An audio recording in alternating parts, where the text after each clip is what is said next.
नमस्कार, आपका मेरे चैनल में स्वागत है।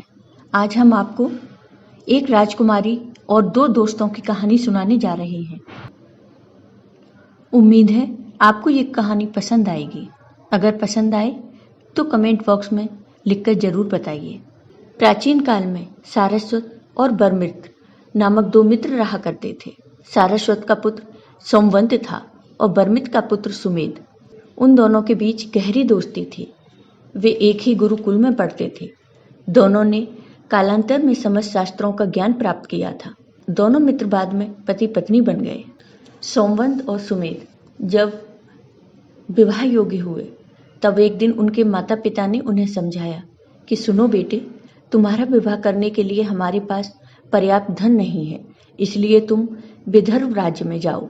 वहां के राजा को अपनी विद्या से प्रसन्न करके पुरस्कार और सम्मान प्राप्त करो। माता पिता की सलाह पाकर सोमवंत और सुमेध विदर्भ नरेश की राज्यसभा में गए।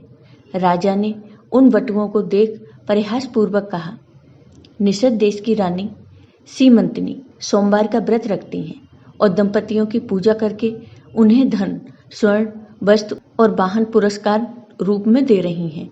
इसलिए तुम दोनों में से एक स्त्री का वेश धारण कर लो और दंपति के रूप में उनके दर्शन करो। वह तुम्हें पर्याप्त धन दे देंगे। तब दोनों युवकों ने कहा, महाराज, हम ऐसे कपट वेश कभी धारण नहीं करेंगे। हमने वेद शास्त्रों का अध्ययन किया है, ज्योतिष शास्त्र की भी जानकारी रखते हैं। केवल धन संपत्ति पाने के लिए हम ऐसे नीच कार्य नहीं करेंगे। राजा ने क्रोध में आकर कहा कि यह मेरा आदेश है, यदि तुम ऐसा नहीं करोगे तो तुम्हें कठिन दंड मिलेगा। बेचारे दोनों युवक डर गए। विवश होकर सोमवंत ने नारी का वेश धारण कर लिया और सुमेध ने पति का। दोनों निषद देश पहुंचे। वहां पर रानी सीमंतनी भगवान शिव की पूजा अर्चना करके उस वक्त आए हुए दंपतियों की पूजा कर रही थी। सुमेध और सोमवंत भी दंपति के रूप में उस व्रत में सम्मिलित हुए। नारी के भेषधारी सोमवंत को देख रानी सीमंतनी ने सोचा कि वह सचमुच नारी ही है, इसलिए उसका भी विशेष रूप से सत्कार किया। इसके बाद वे युवक इस आशंका से कि उनका कपट प्रकट न हो जाए, वे उसी रात अपने नगर की ओर चल पड़े। परंतु आश्चर्य की बात थी कि बीच रास्ते में सोमवंत सचमुच नारी के रूप में बदल गया। सुमेध के प्रति उसके मन में मोह उत्पन्न हो गया। अंत में वे सुमेध और सोमवती के रूप में अपने घर पहुंचे। अपने एकमात्र पुत्र को नारी के रूप में परिवर्तित देख सारस्वत और उसकी पत्नी को अत्यंत दुख हुआ। सारस्वत ने भांप लिया कि यह अनहोनी घटना विदर्भ नरेश के कारण ही घटित हुई है। वे अत्यंत क्रोधित हुए। सारस्वत तुरंत राज दरबार में पहुंच गए। सारस्वत ने तीव्र शब्दों में राजा से कहा, राजन, आप ही के कारण मेरा एकमात्र पुत्र नारी बन गया है। इसका कुफल आपको भोगना ही पड़ेगा। विदर्भ राजा यह वृतांत सुनकर विस्मित हो गए। उन्हें इस घटना पर अपार दुख और पश्चाताप हुआ। उन्होंने सोमवंत के प्रति न्याय करने के विचार से भगवान शिव और माँ पार्वती की घोर तपस्या की।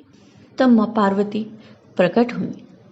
उन्होंने राजा से पूछा, राजन, मैं तुम्हारी तपस्या से प्रसन्न हूँ। तुम्हें क्या चाहिए? वर मांग लो। राजा ने कहा, हे माँ, मेरी गलती के कारण एक पुरुष नारी बन गया है। राजा ने सोमवती को पुनः पुरुष के रूप में परिवर्तित करने का वर मांगा। तब माँ पार्वती ने कहा, यह कदापि संभव नहीं है। रानी सीमंतनी को सोमवंत नारी के रूप में दिखा था, इसलिए उसका यही रूप रहेगा। सोमवंत अब सोमवती है, उसका विवाह सुमेध से करवा दो।